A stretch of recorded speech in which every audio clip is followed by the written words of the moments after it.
Please welcome Jeremy Allen White.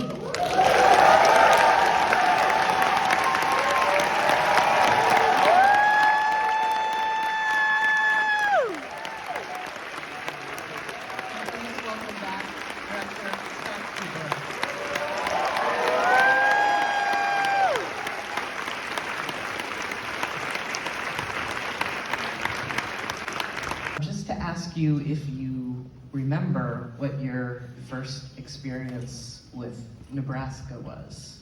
Yeah, I certainly do. I dedicated this film to my father, who instilled in me a love of classical music and opera and classical country music, which my first film, Crazy Heart, was based on, bluegrass, and then he introduced me to Nebraska. And the day before I started shooting the film, my father passed away. So his spirit carried me through the making of the film. So it holds a particularly special resonance in my life. Oh, and me, yeah. My first experience was in Nebraska. I remember I had some friends who were musicians. You know, I was always familiar with Bruce. I don't remember a time I didn't know Bruce Springsteen's name, or you know, a time in which I didn't know the sort of radio songs. But I found Nebraska in my early 20s. It was recommended to me by some friends who were musicians, and it was recommended because of how it was made, or that's how it was explained to me. You know, I think now it's fairly common for musicians to make music in their hotel rooms, bedrooms, kitchens, powder rooms, whatever. But at the time, it was pretty far out to make a record that way. And so I listened to it to hear that intimacy, and then I got to get the gift of the lyrics as well. So the film itself is based on a book, which in turn was inspired by Born to Run, the book, in a way. I'm wondering sort of where in the process of encountering those you had the idea that you would want to adapt, particularly Deliver Me From Nowhere, to the screen. Yeah, this book was written by Warren Zanes, who's a wonderful writer. Yes. If you haven't read this, I recommend that. I also recommend his biography on Tom Petty, which is wonderful. And of course, I was well aware of Born to Run, you know, Bruce's memoir, of course. And Warren said that he wrote the book because in Bruce's memoir, most chapters were quite lengthy, but the chapter on Nebraska was very short. It was like a page and a half. Yeah. Yeah, it was kind of remarkable. It was Right. strange in reading that. So Warren thought, my God, that's the story I want to know. That's the story I want to tell. And Bruce has been, you know, somewhat reluctant to go into it for obvious reasons. It's, you know, admittedly his most painful journey.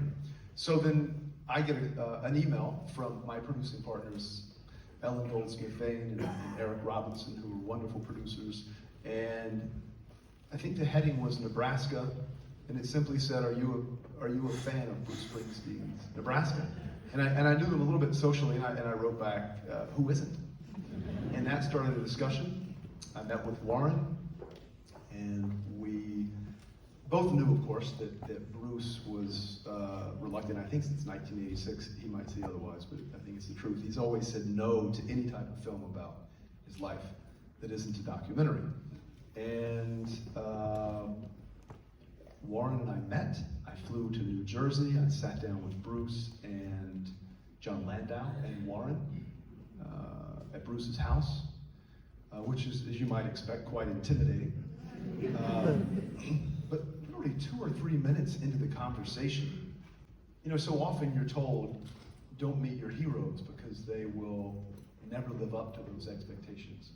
Well, Bruce Springsteen far exceeded my expectations in every regard. He's a man of grace and humility and incredibly supportive, and he's a real cinephile. He'd seen all of my films, he asked why I was interested in this particular chapter in his life.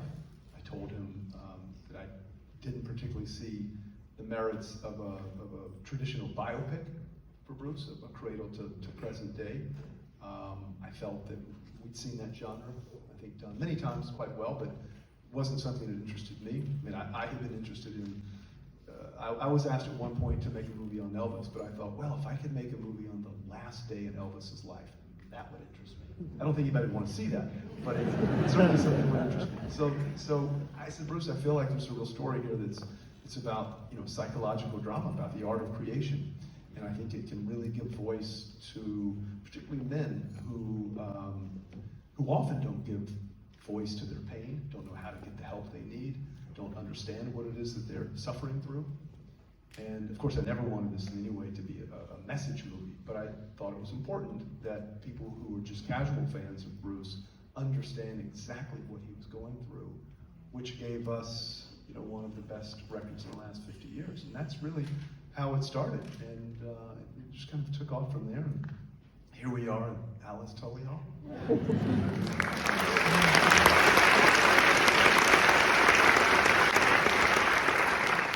I just want to follow up a little and ask whether, you know, once he signed off on the concept, did he send you away to do your thing, or yeah, precisely. He said, Scott, you know, yeah, go write the draft, and it really was almost like, Scott, go make the movie you want to make. That was until he read the first draft, and I didn't know if I gave Bruce my phone number, but I see this unknown caller, and it's either my mother-in-law, I don't take that call usually, or it's my good pal, Christian Bale. So I thought it was Christian. I picked up, and it's Bruce Springsteen. I was like, oh my God, I forgot I gave him, I sent him the script, and I was waiting to see what he thought of it. And he said, this is incredible. Let's do this. And I thought, oh my God, you know, he's quite honestly, he's called the boss for a reason. This is the first time in 50 years, as Jon Landau explains it to me, that Bruce has handed the wheel over to anybody else. And then once I started the process, and I said, you know, Bruce, I don't want this to be a documentary. There are many documentaries on your life, but I want this to align so closely with what's accurate and what's a historical record, because Bruce is our most authentic artist. And he was always there as a sounding board. And then, of course, I thought, well, he'll come to the set maybe once or twice. That's not how it turned out, right, Jeremy? No, that's not how it worked out. No. He was there almost every day, even though he was touring. Fly home at night from Montreal, we have a 9 a.m. call time. And he'd show up at 10 and say, oh man, sorry I'm late. It's indefatigable, he does not sleep. Well, that brings me to a question for you, because I was going to ask, you know, how do you approach playing not just a real person, but a person who is so well known and so well loved, but also keep the performance authentic to you as a performer? Yeah, it was difficult. You know, I'd met with Scott prior to reading the script to really know anything about the project, but you know, Scott and I got to meet. I've always been a big fan of Scott's, and so I was just excited, but it seemed very general to me. I said, you know, if something comes around, give me a call. And I had an idea. Of course, yes. He just didn't share it with me. Didn't share. Yes, yeah. But you know, we got back in touch, listened to Nebraska again. You know, I read the script and I loved how focused it was. But yeah, it's incredibly daunting to portray someone, exactly like you said, who is so known and beloved, and rightfully so. I think, you know, our relationships, specifically to musicians, are like so personal and intimate, and I didn't want to get in the way of any of that. But the story was so specific, and I thought I had found my way in, and I wanted to challenge myself, and so we began, and a lot of it was fear. A lot of it was, okay, how do I look more like him? How do I sound more like him? How do I learn the guitar? How do I learn how to sing? All these things. And there was so much fear. It was a little paralyzing. And then I went, okay, let me put this away. let me focus on this man who's a musician, 1981. He's trying to write this record. Let's focus on the creative process, this place and time. Let's focus on this man and put Bruce Springsteen away for a moment. And that was the way that I was able to begin, in a sense, is stripping Springsteen out of the equation for a moment. You know, that was one of the things I said to Bruce, because he said, you know, who might play me? And I said, look, this is not about mimicry or imitation. It's really about someone who can embody what I think Bruce Springsteen is, and hopefully it will illuminate to people who, again, who are casual fans or who are much younger, who aren't that familiar with his work, to get a sense of the man as opposed to being incredibly specific. Then, of course, Jeremy goes off and does the kind of work that you see in the film, which is, I mean, it's remarkable.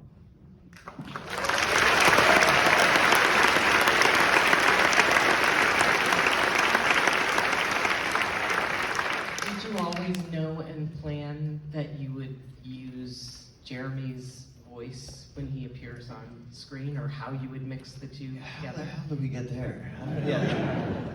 You know, it's interesting because if you look at a couple of ways you can do this. Bohemian Rhapsody. I think it's very public that Rami Malek, I think probably lip sync quite a bit of that. I think Joaquin Sane is Johnny Cash. Of course, Jeff Bridges in my film Crazy Heart is playing an amalgamation of Chris Christopherson and Waylon Jennings. So I had a lot of room to use Jeff's voice. Jeff was also a musician. But for me, at first I thought, oh, well then maybe we'll just do that. We'll just use Bruce's voice. But then Jeremy started working with his vocal coach, his guitar coach, his harmonica coach, a movement coach, and it became readily apparent to me that Jeremy was going to be able to sing this incredibly beautifully. And there were moments, and I thought, you know, the movie is about hauntings. Bruce Springsteen is haunted by his childhood. He's haunted by unresolved trauma. And it's a movie about memory and myth and regret. And I wanted to, throughout, which you see at the very end of the film, this particular live recording of Bruce Springsteen at Madison Square Garden singing Atlantic City. That's Bruce. Of course, everything else is Jeremy. And there's a moment in the film where they're outside the power station, which is a few blocks south of here. And Bruce says to John, I mean, listen to what they're doing to Atlantic City. We're never going to get that, right? Well, they got it because it ends the movie with the E Street Band, which is beautiful. But it came very apparent to me very quickly in Nashville that Jeremy was going to be able to vocalize just like Bruce. At times, Bruce didn't know the difference between him or Jeremy. I think in Nashville, yeah, that was a breakthrough moment where not even just in the sound of the music, but for me was kind of the closest I had felt to Bruce thus far, you know, being at RCA in Nashville, singing his words over and over again. But I think, you know, Scott had always explained to me in the preparation for the music, we've got a safety net, you know. We can figure something else out, so why don't you just go ahead and give it everything you got and try to get it.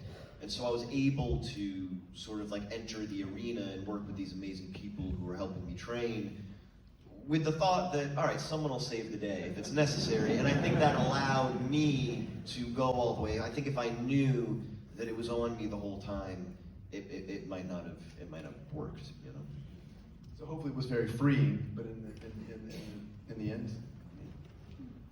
Jeremy Allen White. It still kind of blows my mind to hear that Bruce Springsteen was just coming to report to the set every day. And I'm just wondering if there were any unexpected advantages or disadvantages to having him so accessible. I think we'll probably answer that question differently. Of course, I loved having John and Bruce on set because anytime I had a question about tone or, you know, is this exactly how the E Street Band would be in the power station the first time you recorded Born in the U.S.A., which is exactly what you see in the film, and the only time that Jon Landau said we were in the power station and it felt like we captured lightning in a bottle, was when Bruce and the E Street Band played his acoustic version of Born in the U.S.A. for the first time. So it's nice to have Bruce to say, this is exactly where everybody was, this is where I was standing, or Jeremy wore a lot of Bruce's articles of clothing throughout the movie. Bruce gave Jeremy a guitar that he's playing in the film. The painting that Walter Hauser looks at and he says, oh my God, get rid of this. That's Bruce's. A lot of things in the movie are Bruce's, so for me it was kind of a gift. But I can imagine how daunting that is to have Bruce Springsteen on set. Yeah, I think the first week in particular was daunting. You know, I mean, I think so much of an actor's job is to, you know, I'll speak for myself.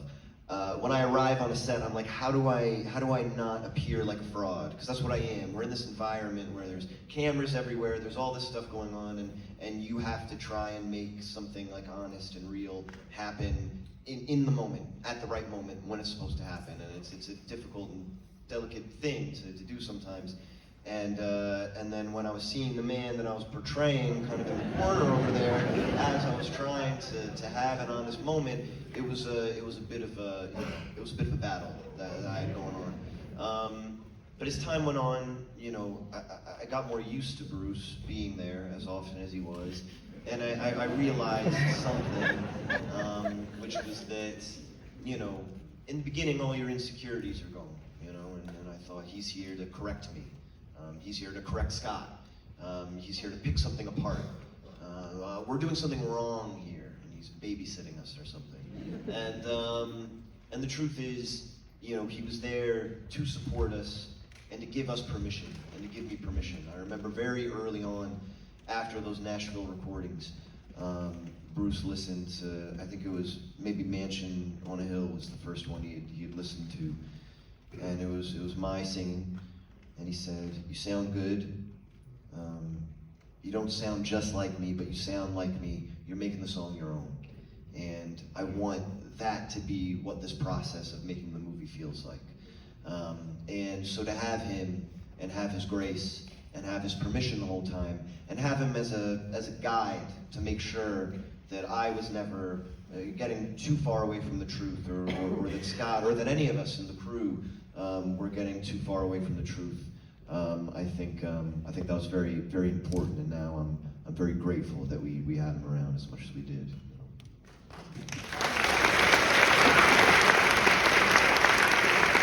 Well, we're very grateful for both of your work, and so thankful that you brought it here to the New York Film Festival. Thank you much.